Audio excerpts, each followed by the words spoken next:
They say there's more than one way to skin a cat. The same goes when you start tearing your hair out with all the frustration, grief, anxiety, and yes, stress.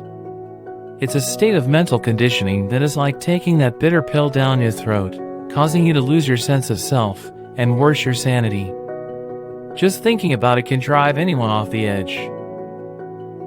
As one stressed out person to another, I know how it feels, and believe me, there are many variants when it comes to stress. Coping with life and carrying the problems that may or may not belong to you can scratch away the little joy and happiness that you can carry once you head out that door. You can't blame them for being like that. They have their own reasons, so much like we have our reasons to allow stress to weigh us down. They say that stress is all in the mind. Well, what's bugging you anyway? There are several ways to manage stress and eventually remove it out of your life one of these days. So I'll try to divide it into 7 tips for you, and I promise it's not going to be too taxing on the body as well as on the mind. 1. Acknowledge stress is good. Stress is your friend. You will be able to perform better at the right time, thanks to that burst of energy that comes from your body's natural fight or flight response. I've yet to see a top sportsman totally relaxed before a big competition. Use stress wisely to push yourself that little bit harder when it counts most. 2. Avoid stress sneezers. Stressed people sneeze stress germs indiscriminately, and before you know it, you are infected too. Protect yourself by recognizing stress in others and limiting your contact with them. Or if you've got the inclination, play stress doctor and teach them how to better manage themselves. 3. Learn from the best. When people around are losing their head, who keeps calm? What are they doing differently? What is their attitude? What language do they use? Are they trained and experienced? Figure it out from afar or sit them down for a chat. Learn from the best stress managers and copy what they do. 4. Practice socially acceptable heavy breathing. This is something I've learned from a gym instructor.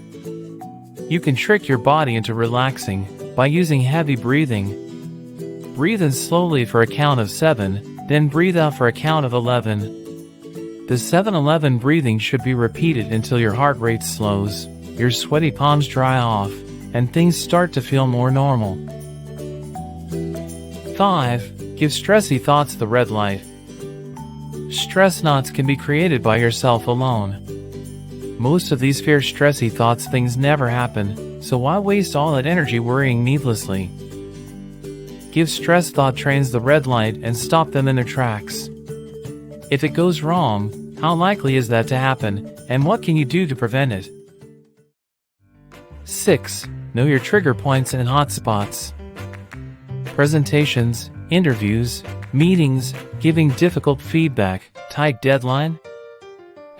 My heart rate is cranking up just writing these down. Make your own list of stress trigger points, or hotspots, and be specific. Is it only presentations to a certain audience that get you worked up? Does one project cause more stress than another? Did you drink too much coffee? Knowing what causes you stress is powerful information, as you can take action to make it less stressful.